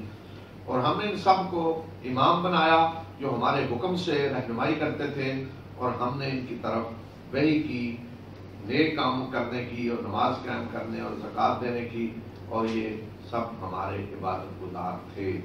اور لوط کو بھی ہم نے ہدایت اور رہنمائی دی، اور ہم نے اسے حکم اور علم عطا کیا اور اس کو نجات دی اس بستی سے جو برے اعمال، خبیث اعمال کیا کرتے تھے. بے شک وہ برے اور فاسق لوگ تھے، اور ہم نے اسے اپنی رحمت میں داخل کیا، بے شک وہ صالحین میں سے تھا. یعنی حضرت لوط. ونوحا إذ نادى من قبل فاستجبنا له فنجيناه وأهله من الكرب العظيم ونصرناه من القوم الذين كذبوا بآياتنا إنهم كانوا قوم سوء فأغرقناهم أجمعين. وداود وسليمان إذ يحكمان في الحرث إذ نفشت فيه غنم القوم وكنا لحكمهم شاهدين ففهمناها سليمان وكلا آتينا حكما وعلما وسخرنا مع داود الجبال يسبحن والطير وكنا فاعلين. وعلمناه صنعة لبوس لكم لتحصنكم من بأسكم فهل أنتم شاكرون. ولسليمان الريح عاصفة تجري بأمره إلى الأرض التي باركنا فيها وكنا بكل شيء عالمين. ومن الشياطين من يغوصون له ويعملون عملا دون ذلك وكنا لهم حافظين. وأيوب إذ نادى ربه أني مسني الضر وأنت أرحم الراحمين فاستجبنا له فكشفنا ما به من ضر وآتيناه أهله ومثلهم معهم رحمة من عندنا وذكرى للعابدين. وإسماعيل وإدريس وذا الكفل كل من الصابرين وأدخلناهم في رحمتنا إنهم من الصالحين. وذا النون إذ ذهب مغاضبا فظن أن لن نقدر عليه فنادى في الظلمات أن لا إله إلا أنت سبحانك إني كنت من الظالمين. فاستجبنا له ونجيناه من الغم وكذلك ننجي المؤمنين. وزكريا إذ نادى ربه رب لا تذرني فردا وأنت خير الوارثين فاستجبنا له ووهبنا له يحيى وأصلحنا له زوجه إنهم كانوا يسارعون في الخيرات ويدعوننا رغبا ورهبا وكانوا لنا خاشعين. والتي أحصنت فرجها فنفخنا فيها من روحنا وجعلناها وابنها آية للعالمين. إن هذه أمتكم أمة واحدة وأنا ربكم فاعبدون. وتقطعوا أمرهم بينهم كل إلينا راجعون. فمن يعمل من الصالحات وهو مؤمن فلا كفران لسعيه وإنا له كاتبون وحرام على قرية أهلكناها أنهم لا يرجعون حتى إذا فتحت يأجوج ومأجوج وهم من كل حدب ينسلون واقترب الوعد الحق فإذا هي شاخصة أبصار الذين كفروا يا ويلنا قد كنا في غفلة من هذا بل كنا ظالمين.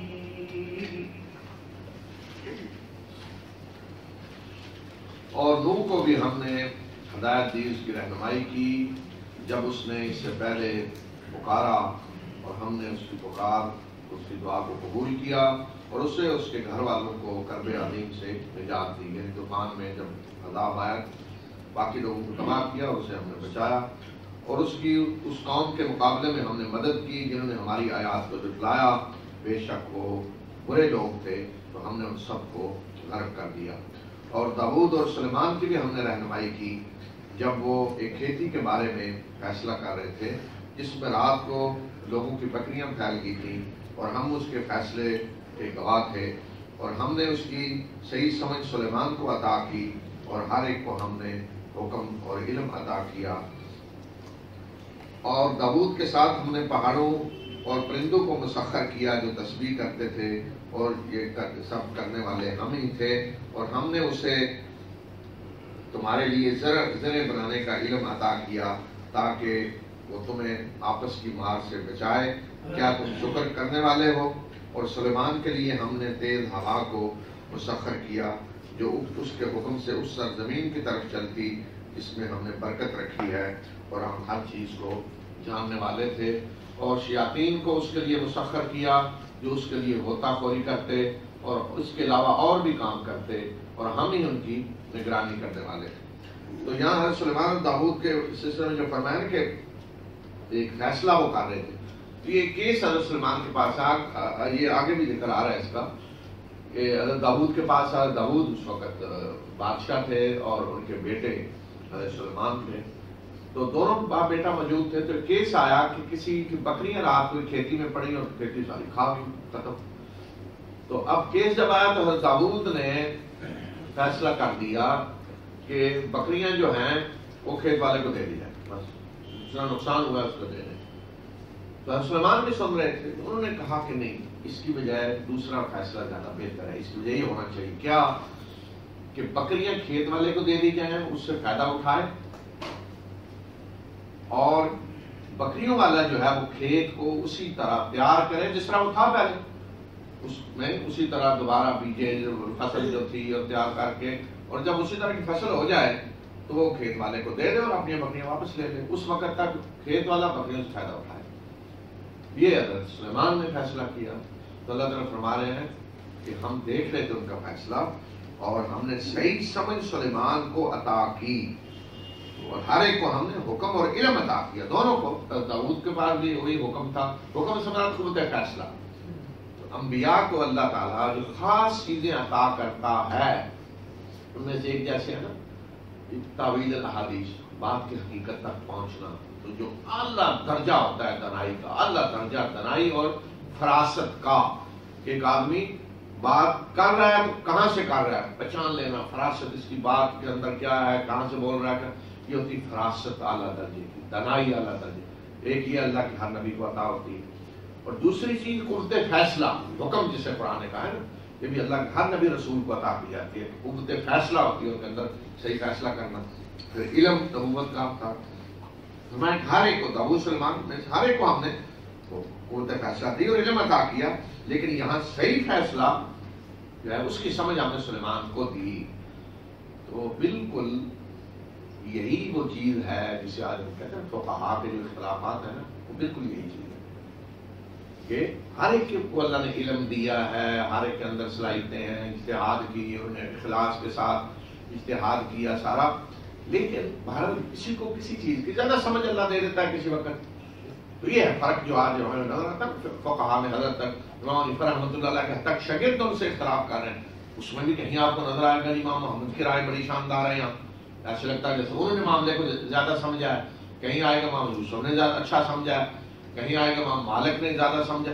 تو یہ بالکل اسی طرح کی چیز ہے. لیکن یہاں اگر آپ کسی جگہ کہہ رہے ہیں کہ یہاں امام مالک لگتا ہے کہ زیادہ سمجھے ہیں اللہ نے سمجھ، یہ مطلب نہیں کہ دوسروں کی آپ کو قدر کم کر رہے ہیں، نہیں. ہر ایک کو اللہ نے سمجھ دی ہے، صلاحیتیں دی ہیں اور انہیں اخلاص سے اجتہاد کیا ہے. لیکن کسی جگہ کسی کو اللہ نے زیادہ معاملہ سمجھنے کی توفیق دے دی. تو اس طرح یہ ہے فقہی اختلافات، یہ بھی اسی طرح کی چیز ہے جس آدمی کہتے ہیں فقہی اختلافات. ایک امام کی رائے ایک ہوتی ہے، دوسرے کی دوسری، ایک ہی چیز میں ایک ہی فیصلہ دو طریقے سے ہوتا ہے. اور پھر بتایا کہ داؤد کے جو خاص چیز عطا کی کہ ان کے ساتھ پہاڑ اور پرندے بھی تسبیح میں شامل ہو جاتا ہے. داؤد کو اللہ تعالیٰ نے بڑی آواز شاندار دی تھی. جب وہ تلاوت کرتے نا، زبور پڑھتے اللہ کی حمد و ثنا زیادہ ساری، تو پرندے اور پہاڑ بھی اس میں شامل ہو جاتے ہیں. تو خاص دوسری چیز جو انہیں عطا کی کہ وہ زریں بناتے تھے، خاص اللہ نے اس کے خلاف بڑی اعلیٰ درجے کی زریں فرمایا کہ یہ اس لیے کہ تاکہ تم جنگوں میں کام آئے. تو کیا تم شکر گزاری کرتے ہو؟ حضرت سلیمان کو جو خاص چیز اللہ تعالیٰ نے دی وہ دو تھی. ایک تو ہوا مسخر کی کہ ان کے بحری بیڑے وہ چلتے اس کے لیے، اور دوسرے کہ جن ان کے لیے مسخر کیے جن سے بڑے بڑے کام لیتے، جن میں ایک یہاں بتایا کہ غوطے خوری کا کرتے، وہ سمندر سے چیزیں ان کے لیے نکالتے اور بھی بڑے بڑے کام کرتے، ہیوی انڈسٹری جیسے ہوتی ہے. اس طرح کے بڑے بڑے کام سارے جن کرتے. اور اللہ تعالیٰ فرمایا کہ ہم ان کی نگرانی ہم کر رہے، تو کوئی اور نہیں جنوں کی. وہ یہ نہیں کہ وہ منتر کو پڑھ رہے تھے، وہ انگوٹھی تھی جس کی وجہ سے جن قابو تھے، وہ ہم نگرانی کر رہے. اور ایوب کو بھی ہم نے رشد و ہدایت دی جب اس نے اپنے رب کو پکارا کہ مجھے بیماری لگی ہے اور تو ارحم الراحمین ہے. اپنے آپ کو اپنے رب کے سامنے رکھ دیا، میں بیمار ہوں اللہ تو ارحم الراحمین. آگے وہ آ رہا ہے بیمار، 23 بارے بیماری کیا تھی اس پہ ہم بات کریں گے.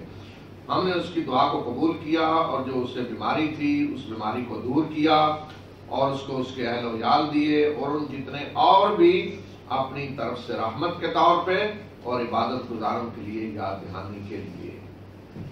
بیماری میں مال و دولت ختم ہو گیا، اہل و عیال بھی سارے فوت ہو گئے، چھوڑ گئے. تو جب اللہ نے بیماری دور کی تو صرف بیماری نہیں دور کی، ساتھ اہل و عیال اور اسی طرح دیے اس سے بھی زیادہ، تاکہ یاد دہانی ہو عبادت گزاروں کے لیے کہ اللہ اپنے بندوں کی کس طرح سنتا ہے، کس طرح دعائیں قبول کرتا ہے. اور اسماعیل اور ادریس اور ذوالکفل کو بھی ہم نے رشد و ہدایت سے نوازا. سب کے سب صبر کرنے والوں میں سے تھے اور ہم نے انہیں اپنی رحمت میں داخل کیا اور یہ سب صالحین میں سے تھے.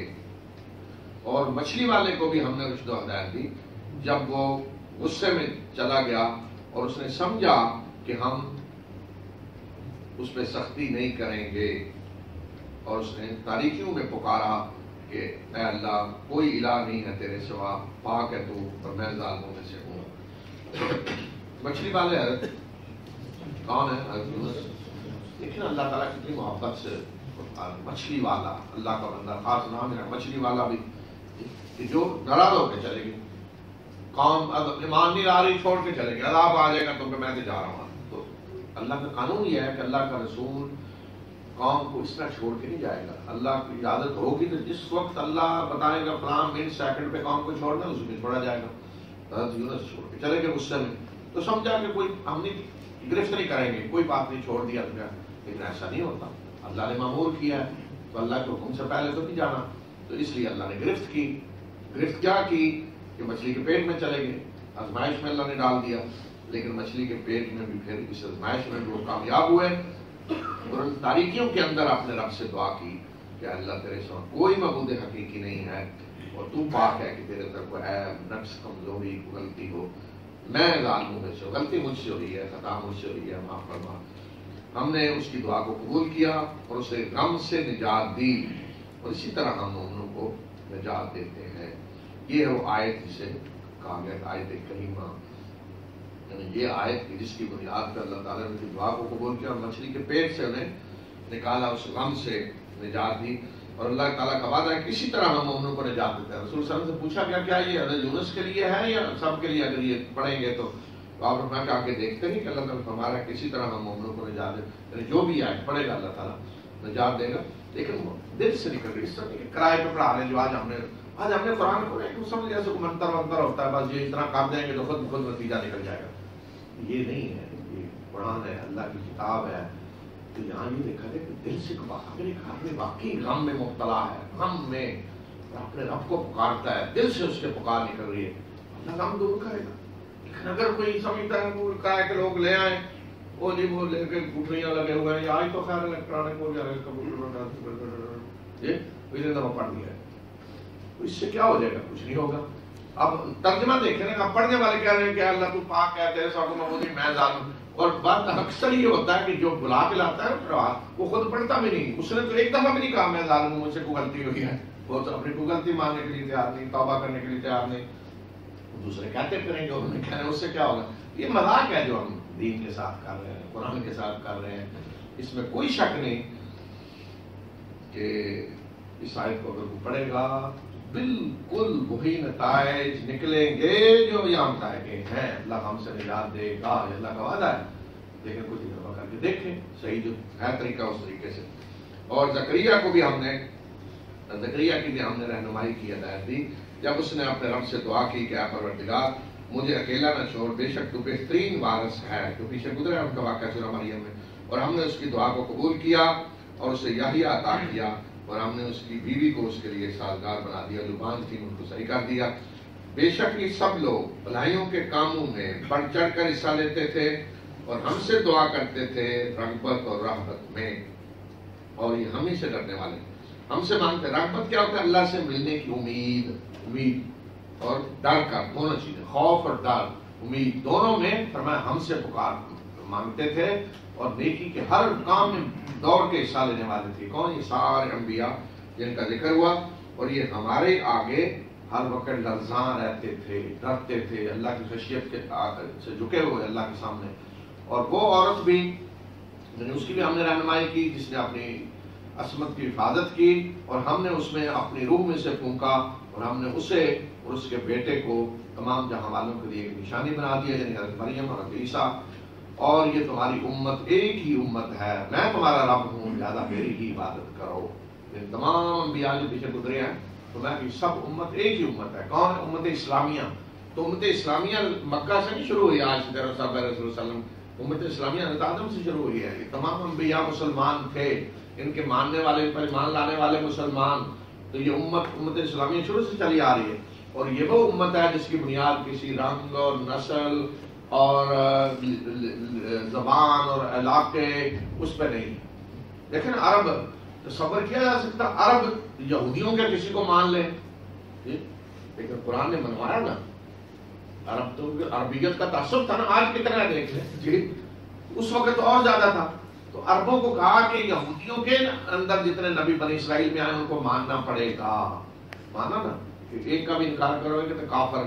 تو یہ ہے امت، اس کے اندر کوئی گروہ وہ اس پہ نہیں، ایک امت۔ قوم جو بھی اللہ کا فرمانبردار ہے، اللہ کے آگے سر جھکا ہے، وہ اس امت کا فرد ہے، کوئی بھی رنگ و نسل ہو اس کا۔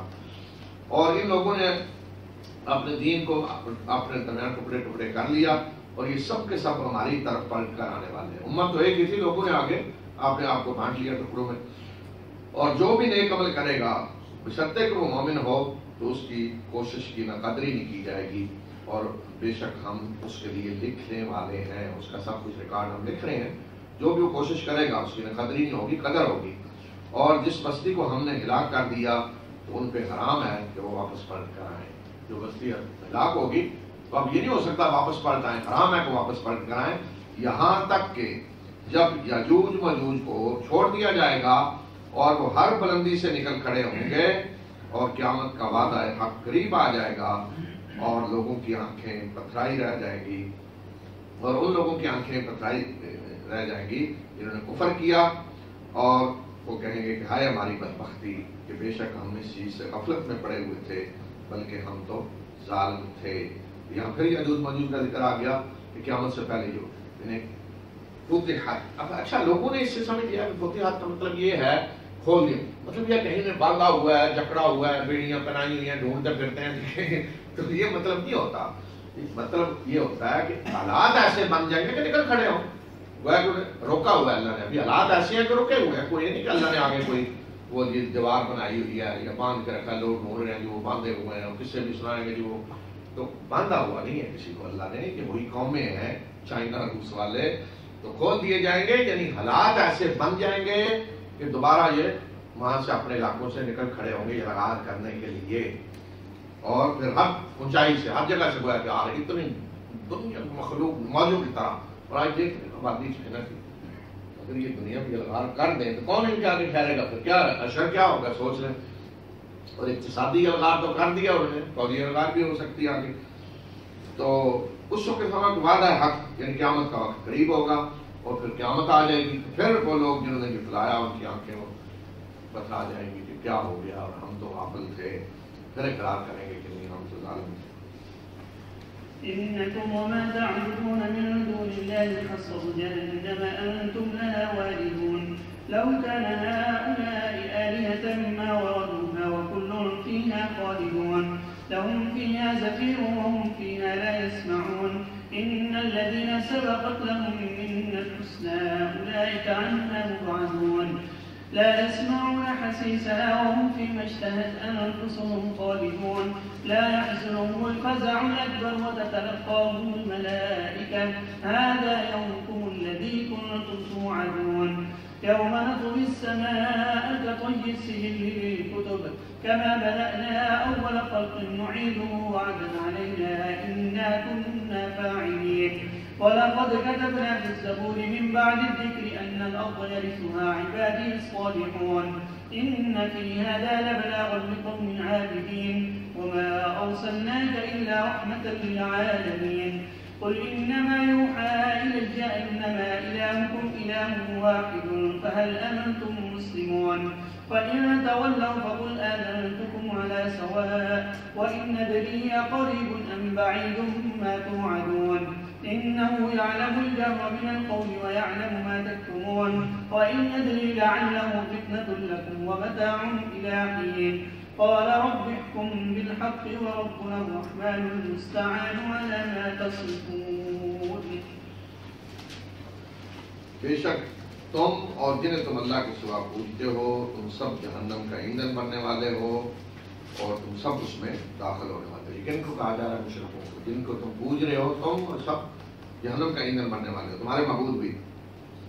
اور اگر یہ معبود ہوتے واقعتاً تو یہ اس میں داخل نہ ہوتے اور یہ سب اس میں ہمیشہ رہیں گے. پھر بتایا کہ اگر واقعتاً یہ تمہارے جو معبود ہیں واقعتاً ہوتے کچھ اختیارات تو پھر جہنم میں نہ جاتے. اس لیے داخل کیا جائے گا تاکہ ان کو پتہ چلے کہ یہ ذلیل ہو سامنے، اور وہاں وہ چیخیں چلائیں گے اور بکا کریں گے اور اس میں کوئی بات سنائی نہیں دے گی. وہاں واہ اللہ کر رہے ہوں گے، شور شرابہ چیخو پکار، کوئی کان پڑی آواز سنائی نہیں دے گی. اب یہ بات جب قرآن نے کہی کہ تم جن کو اللہ کے سوا پوجتے ہو وہ بھی جہنم میں جائیں گے تو قریش کو ایک بڑا نقطہ انہوں نے نکالا اس میں سے. ہاں جی وہاں جیسے آج ہم نے کسی نے کو بیان کیا دوسرے دن پارٹی دوسری ڈھونڈ کے لاتی ہے اچھا جواب کہ کیا بات ہے. انہوں نے کہا جی اچھا اگر یہ بات ہے تو عیسائی بھی تو حضرت عیسیٰ کو معبود بناتے ہیں نا اللہ کا بیٹا، تو حضرت عیسیٰ بھی جائیں گے جہنم میں. تو اور جو نیک بندے ہیں جن کو اللہ کا معبود بنایا تو وہ بھی جہنم میں جائیں گے. پھر اس کا مطلب یہ ہے اس کا آگے جواب دیا گیا آیت میں کہ بے شک وہ لوگ جن کے لیے ہماری طرف سے بلائی کا فیصلہ ہو چکا ہے وہ جہنم سے دور رکھے جائیں گے. اللہ کے نیک بندے ان کے لیے فیصلہ ہو چکا ہے اللہ کا تو وہ جہنم سے دور رکھے جائیں گے. بے شک انہیں کسی نے اللہ کے شریک ٹھہرایا تو ان کے لیے تو فیصلہ ہو چکا ہے جنت کا کام تو وہ جہنم سے دور رکھے جائیں گے.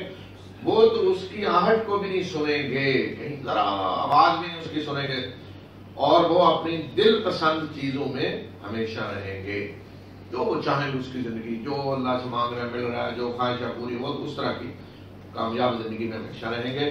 اور اس دن کی بڑی گھبراہٹ انہیں غمگین نہیں کرے گی اور فرشتے انہیں ہاتھوں ہاتھ لیں گے. ہر جگہ فرشتے آگے بڑھ کے ان کا استقبال کر رہے ہوں گے اور انہیں کہیں گے کہ یہ ہے وہ تمہارا دن جس کا تم سے وعدہ کیا گیا تھا.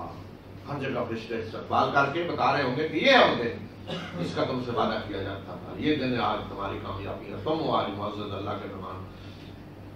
اور اس دن کو یاد کرو جس طرح ہم آسمان کو لپیٹ دیں گے جس طرح اوراق تمہار میں لپیٹ دیے جاتے ہیں، اور جس طرح ہم نے خلق کی ابتدا کی تھی اسی طرح ہم لوٹا دیں گے. یہ ہمارے دل میں ایک وعدہ ہے اور بے شک یہ ہم کر کے رہیں گے. اور آپ فائل میں لپیٹ دیے جاتے. پہلے آپ دیکھتے انہوں لکھا جاتا تھا اس میں جلد وغیرہ، اسے اس طرح لپیٹ کے اس میں ڈال دیتا تھا. عموماً آج بھی آپ بات سن رہے ہیں وہ لوہے کا بنا ہوتا ہے اس میں ڈال دیتے ہیں لپیٹ کے, بڑے بڑے کاغذات بڑے اہم قیمتی اس طرح. یہ فرمایا اس طرح ہم لپیٹ دیں گے اسماء کو پورا, جیسے آج کی اصطلاح میں ڈیٹ جیسے فائل میں ڈیٹ دیں کہ وہ فائل میں دوسری طرح لگایا جاتا ہے تو وہ اس میں لپیٹ کے ایسے ڈال. فرمایا اس طرح ہم لپیٹ دیں گے اسماء کو, اور جس طرح ہم نے شروع کی تھی ابتدا تخلیق کی اس طرح واپس, اور یہ ہمارے دل میں وعدہ ہے اور ہم یہ کرنے والے ہیں. پھر دوبارہ نئے سرے سے یہ کائنات آئے گی اور دوبارہ اٹھائے نئے قوانین کے ساتھ. اور ہم نے زبور میں لکھ دیا یاد دہانی کے بعد کہ بے شک زمین کے وارث میرے نیک بندے ہوں گے. یہاں زمین سے مراد جنت کی سرزمین ہے, دنیا کی نہیں, جنت کی سرزمین, اسی کا ذکر آ رہا ہے کہ نئی جو بنے گی اس کے وارث میرے نیک بندے ہوں گے. اور بے شک اس میں ایک پیغام ہے عبادت کرنے والے لوگوں کے لیے.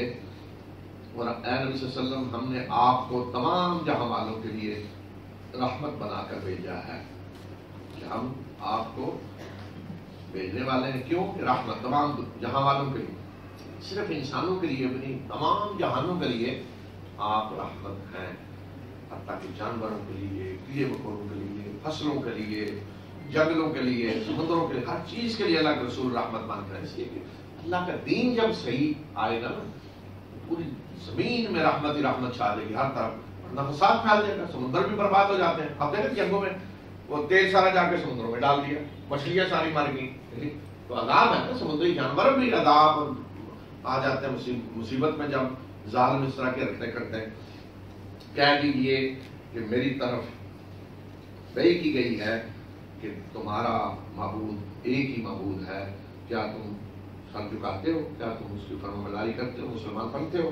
اور اگر یہ منہ موڑتے ہیں تو کہہ دیجیے کہ میں واضح طور پہ تمہیں خبردار کرتا ہوں, اور مجھے نہیں پتا کہ وہ بات قریب ہے یا دور ہے جس سے تمہیں ڈرایا جا رہا ہے. عذاب دور ہے قریب ہے مجھے نہیں پتا, ممکن قریب آنے گا. بے شک وہ میرا اللہ, بے شک وہ ظاہری بات کو بھی جانتا ہے اور جو تم چھپاتے ہو اس کو بھی جانتا ہے. اور مجھے نہیں پتا, ہو سکتا ہے کہ یہ چیز تمہارے لیے فتنہ ہو, یعنی مہلت دی جا رہی ہے ڈھیل, ہو سکتا ہے تمہارے لیے آزمائش ہو اور ایک وقت تک تمہیں فائدہ پہنچانا ہو. جو ڈھیل دی جا رہی ہے وقت تک تمہیں فائدہ پہنچانا ہے اور آزمائش ہو. اور رسول نے کہا کہ اے میرے پروردگار حق کے ساتھ فیصلہ کر دے, اور ہمارا رب الرحمن وہ ہستی ہے کہ جس سے مدد چاہی جاتی ہے ان باتوں پہ جو تم لڑتے ہو. جو پراپیگنڈا تم کر رہے ہو, جو کچھ کر رہے ہو, تو اللہ ہی سے ہم مدد چاہتے ہیں, وہی مدد کرنے والا ہے, اور وہی ہماری ساری سازشوں اور چالوں کو دور کرنے والا ہے. بسم اللہ الرحمن الرحیم. یا ایھا الناس اتقوا ربکم ان زلزلة الساعة شیء عظیم یوم ترونها تذهل كل مرضعة عما أرضعت وتضع كل ذات حمل حملها وترى الناس سكارى وما هم بسكارى ولكن عذاب الله شديد. ومن الناس من يجادل في الله بغير علم ويتبع كل شيطان مريد كتب عليه أنه من تولاه فأنه يضله ويهديه إلى عذاب السعير. يا أيها الناس إن كنتم في ريب من البعث فإنا خلقناكم من تراب ثم من نطفة ثم من علقة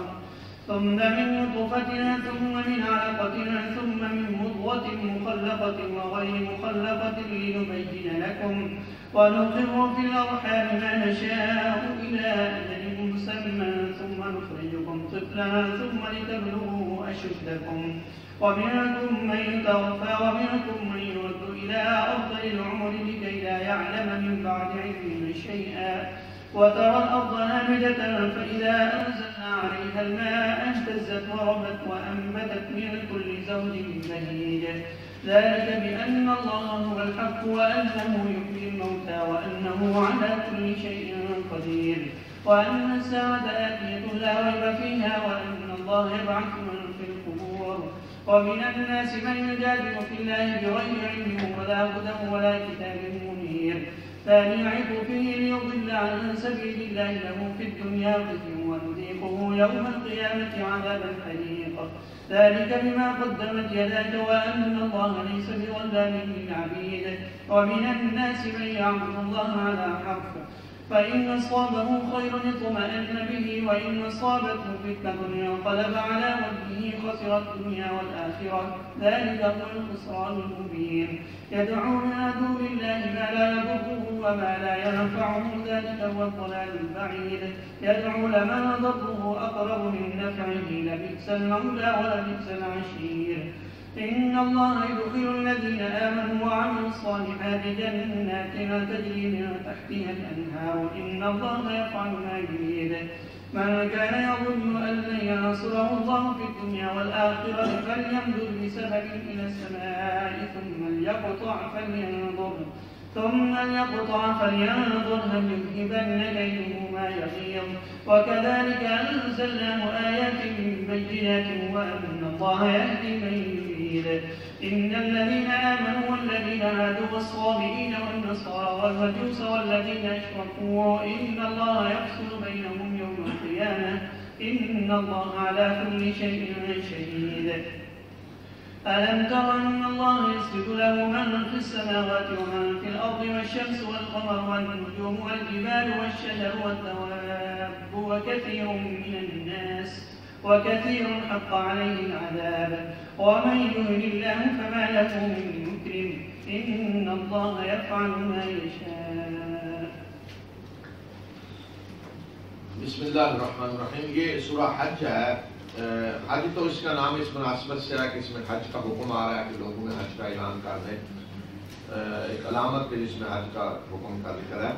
یہ صورت جو ہے اس میں اختلاف ہے کہ یہ مدنی ہے یا مکی. بعض علماء نے اسے مکی قرار دیا ہے, بعض نے مدنی, اور اس کی وجہ یہ ہے کہ اس میں جو مکی اور مدنی صورتوں کی خصوصیات ہیں وہ دونوں اس میں ہیں, تو اس لیے مشکل پیش آئی علماء کو اس کا تعین کرنے میں یہ مکی ہے یا مدنی.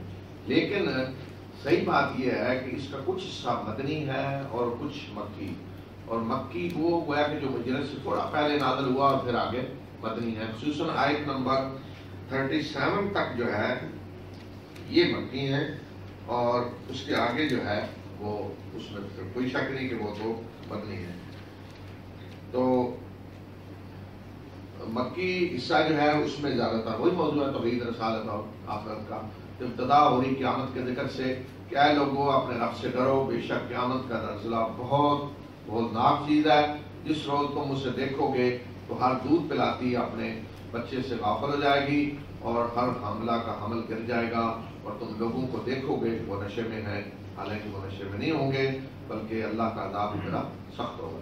نشے میں ہیں کیا کہاں سے نشے میں ہیں کہ مزہ آ رہا بڑا انہیں نہیں, نشے میں ہے یعنی سمجھ آئی کدھر. آپ یہاں کبھی میں نے دیکھے, مجھے اس آیت کی سمجھ یہاں آ کے آئی بحرین میں, تو یہاں موقع ملتا ہے دیکھنے کا, بعض لوگ پی کے نکل رہے ہوتے ہیں تو آپ دیکھ رہے کسی شخص کو ادھر جا رہا آگے دیوار آ گئی نا, دیوار سے ٹکرایا ادھر دیوار ٹکرائی تو اس طرح کے لوگوں کا حال یہ ہوگا کہ اس کو سمجھ یعنی کدھر جانا ہے, ادھر گیا ادھر جا رہے ہیں ادھر جا رہے ہیں, یہ حال ہوگا. اس لیے ورنہ کہ نشے میں ہے.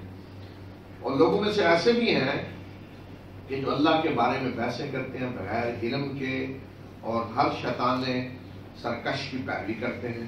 جس شیطان کے بارے میں یہ فیصلہ کر دیا گیا ہے کہ جو بھی اس سے دوستی کرے گا تو وہ اسے گمراہ کرے گا اور آگ کے عذاب کی طرف اس کی رہنمائی کرے گا, اسے لے کر وہاں چلا جائے گا. اے لوگو اگر تم مرنے کے بعد اٹھائے جانے کے بارے میں شک میں ہو تو بے شک ہم نے تمہیں مٹی سے پیدا کیا, پھر ایک پانی کی بوند سے, پھر جمع ہوا خون, پھر ایک بوٹی جو جس کی شکل بنی بھی ہوتی ہے اور بغیر شکل کی بھی ہوتی ہے, اور تاکہ ہم تمہارے لیے سب کچھ واضح کریں. ہم یہ بتا رہے ہیں تاکہ سب کچھ واضح کریں, اور پھر ہم ریموں میں ٹھہراتے ہیں جس کو جتنا چاہتے ہیں مقررہ وقت تک. پھر ہم تمہیں ایک بچے کی شکل میں نکالتے ہیں, پھر تمہیں مہلت دیتے ہیں کہ تاکہ تم اپنی جوانی کو پہنچو, اور تم میں سے ایسے ہیں کہ جنہیں پھر موت دی جاتی ہے, اور تم میں سے ایسے بھی ہیں جنہیں عمر کے ایک بدترین حصے کی طرف لوٹا دیا جاتا ہے تاکہ وہ علم رکھنے کے بعد بھی کوئی چیز نہ جانے, علم کے بعد بھی سارا کچھ ختم ہو.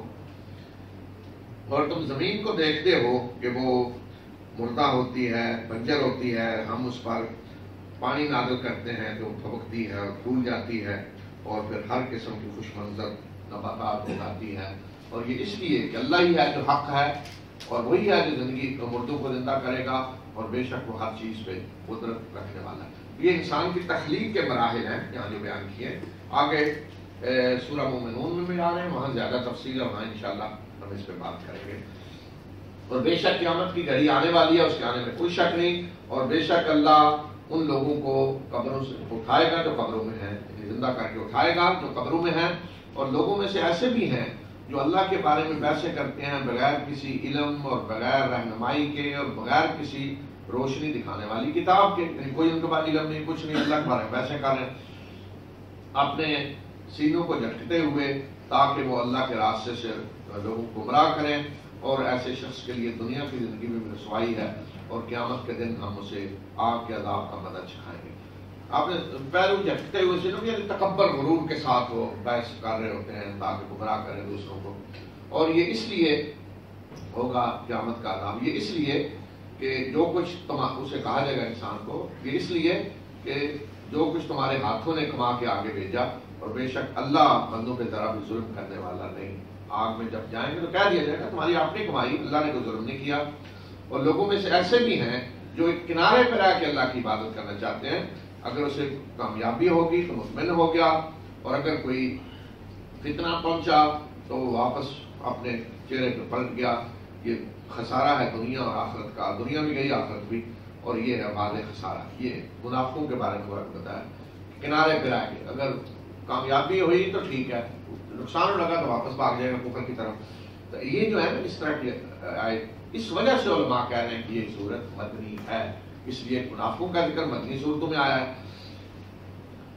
اور وہ شخص اللہ کو چھوڑ کر ان چیزوں کو پکارتا ہے جو نہ اسے نقصان پہنچا سکتی ہیں اور نہ فائدہ، اور یہ ہے دور کی گمراہی۔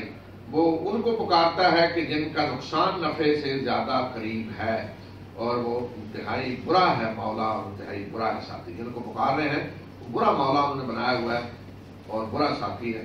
بے شک اللہ ان لوگوں کو جو ایمان لائے اور جنہوں نے نیک اعمال کیے ایسی جنتوں میں داخل کرے گا جن کے اندر نہریں بہری ہوں گی، اور اللہ جو چاہتا ہے کرتا ہے۔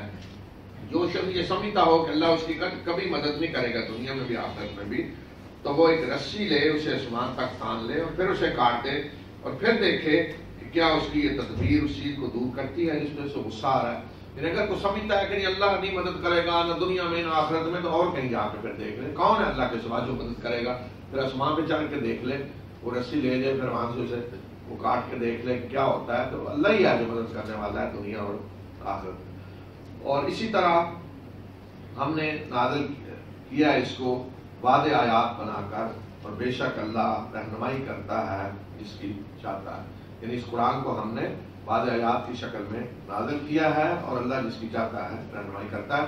اور بے شک وہ لوگ جو ایمان لائے اور وہ جو یہودی ہوئے اور صابئین اور نصارہ اور مجوس اور جنہوں نے شرک کیا، بے شک اللہ ان کے درمیان قیامت کے دن فیصلہ کرے گا۔ بے شک اللہ ہر چیز پہ گواہ ہے۔ کیا تم نے دیکھا نہیں کہ اللہ ہی کو سجدہ کر رہے ہیں جو بھی آسمانوں میں ہیں اور جو زمین میں ہیں، اور سورج اور چاند اور ستارے اور پہاڑ اور درخت اور جانور اور بہت سارے لوگ بھی، اور بہت سارے وہ بھی ہیں جن پہ عذاب کا فیصلہ چشمہ ہو چکا ہے۔ لوگوں میں سے کچھ اللہ کو سجدہ کر رہے ہیں، کچھ ہیں جن پہ عذاب کا فیصلہ چشمہ ہو چکا ہے، یعنی کافر۔ اور جسے اللہ ذلیل کر دے تو کوئی اسے عزت دینے والا نہیں ہے۔ بے شک اللہ جو چاہتا ہے کرتا ہے۔ هذان خصمان اختصموا في ربهم فالذين كفروا قطعت لهم ثياب من نار يصب من فوق رؤوسهم الحميم يصهر به ما في بطونهم والجلود ولهم مقامع من حديد كلما أرادوا أن يخرجوا منها من غم أعيدوا فيها وذوقوا عذاب الحريق إن الله يدخل الذين آمنوا وعملوا الصالحات جنات تجري من تحتها الأنهار يحلون فيها من أساور من ذهب ولؤلؤا ولباسهم فيها حرير وهدوا إلى الطيب من القول وهدوا إلى صراط الحميد إن الذين كفروا ويصدون عن سبيل الله والمسجد الحرام الذي جعلناه للناس سواء العاكف فيه والباد ومن يرد فيه بإلحاد بظلم نذقه من عذاب أليم۔ یہ دو گروہ ہیں جن کا اپنے رب کے بارے میں جھگڑا ہوا، ان میں سے جن نے کفر کیا ان کے لیے آگ کا لباس کاٹا جا چکا ہے، اور ان کے سروں کے اوپر سے کھولتا ہوا پانی ڈالا جائے گا، جو نہ صرف ان کی کھالیں بلکہ پیٹ کے اندر جو کچھ ہے اسے بھی پگھلا کر رکھ دے گا، اور ان کے لیے سزا کے لیے لوہے کے گرز ہوں گے۔ یہ کون مراد ہے؟ دو گروہ جن کا اپنے رب کے بارے میں جھگڑا ہوا، یعنی کافر اور مسلمان، لیکن اشارہ ہے جنگ بدر کی طرف۔ جنگ بدر میں ایک طرف مسلمان ہے، اپنے رب کے بارے میں جھگڑا ہوا، یعنی قریش کہتے تھے ہم سچے ہیں، ہم اللہ کے گھر کے متولی ہیں، اور یہ گمراہ ہیں، اور اللہ کس کے ساتھ، یہ جھگڑا ہو رہا تھا اللہ کس کے ساتھ ہے۔ تو قیامت کے دن جنگ بدر میں فیصلہ ہو گیا اللہ کس کے ساتھ ہے، اس لیے اسے یوم الفرقان کہا گیا کہ جنہوں نے کفر کیا ان کے لیے آگ کے لباس کاٹے جا چکے ہیں، تیار کیے جا چکے ہیں، اور اس آگ میں کھولتا ہوا پانی اس طرح ڈالا جائے گا اوپر سے کہ ان کے کھالے کا پیٹ کے اندر جو کچھ ہے وہ پگھل جائے گا۔ گرد ہوں گے لوہے کے سزا کے لیے، جب بھی وہ غم سے نکلنا چاہیں گے تو اسی میں انہیں لوٹا دیا جائے گا، اور کہا جائے گا کہ آج آگ کے عذاب کا مزہ چکھو۔ اور بے شک وہ لوگ جو ایمان لائے، جنہوں نے نیک اعمال کیے، انہیں اللہ ایسے باغوں میں داخل کرے گا جن کے اندر نہریں بہری ہوں گی، وہاں انہیں سونے کے موتیوں کے سونے کے کنگن پہنائے جائیں گے اور موتی، اور ان کا لباس اس میں ریشم کا ہوگا، اور ان کی پاکیزہ بات کی طرف رہنمائی کی گئی، اور ان کی سیدھے راہ اور ان کی خدائے حمید کے راستے کی طرف رہنمائی کی گئی۔ سیدھی بات، پاکیزہ بات، کلمہ طیبہ، سب سے پاکیزہ جو کلمہ ہے وہ کیا ہے؟ کلمہ طیبہ، پاکیزہ، تو یہی مراد سیدھا پاکیزہ بات کی طرف رہنمائی کی گئی، یعنی کلمہ طیبہ کی طرف، اور اس راستے کی طرف ان کی رہنمائی کی گئی جو راستہ خدا عزیز و حمید کا۔ بے شک وہ لوگ جنہوں نے کفر کیا اور جو اللہ کے راستے سے روکتے ہیں اور مسجد حرام سے بھی روک رہے ہیں، وہ مسجد حرام کہ جو تمام لوگوں کے لیے برابر ہے، اس میں باہر سے آنے والا اور مقامی کے حقوق برابر ہے، اور جو اس میں ظلم کا ارادہ کرے گا، سرکشی کا، تو اسے ہم دردناک عذاب کا مزہ چکھائیں گے۔ اب اس کی طرف اشارہ قریش کی طرف کہ جو ایک تو جرم کفر کیا، اللہ کے راستے سے روک رہے ہیں، پھر مسجد حرام سے روک رہے ہیں، مسلمانوں کو اس وقت روک رہے تھے، وہ مسجد کے جس میں باہر سے آنے والے اور مقامی سب کے حقوق پر ہے۔ کوئی اس میں یہ نہیں کہا ہم جی مکہ کے رہنے والے ہیں، یہ باہر کا، اللہ کا گھر ہے، اللہ کے گھر میں سب کے حقوق برابر ہیں۔ اس لیے علماء نے کہا کہ مسجد حرام میں کوئی یہ نہیں کر سکتا جیسے آج ہوتا ہے نا وہ تکا شہر کسی نے جو اپنا رکھا ہوا میری جگہ ہے قبضہ کیا، اور کوئی وہاں نہیں، جو آ کے جس جگہ بیٹھنا چاہے بیٹھے، جس جگہ کوئی عبادت کرنا چاہے کرے، کوئی یہ نہیں کہتا ہم جی یہ ہے اور دوسرا وہ ہے، ہم ملکی ہیں غیر ملکی، کوئی اس میں فرق نہیں ہے، سب اللہ کے بندے برابر ہیں، تمام کے حقوق برابر ہیں، باہر سے آنے والا، مقامی، بلکہ جو مقامی ہیں انہیں زیادہ خدمت کرنی چاہیے باہر کے لوگوں کی۔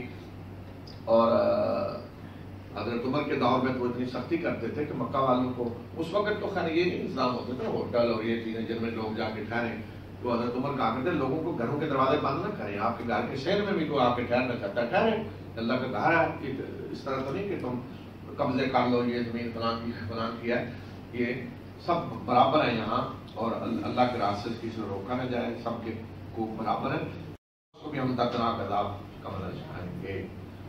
صرف ارادے سے بھی یہاں سزا ملتی ہے، اس لیے صحابہ ڈرتے تھے مکہ میں رہنے سے کہ یہاں تو گناہ کی سزا بھی دگنی ہے، گناہ کا ارادہ بھی کریں گے تو اللہ سزا دے گا، اس لیے بات صحابہ ڈرتے تھے کہ بس آئیں عمرہ کریں حج کریں چلے جائیں، دوسری جگہ رہیں کہ کہیں کوئی غلطی ہو جائے تو یہاں سزا بھی سخت بھگتنی پڑے گی۔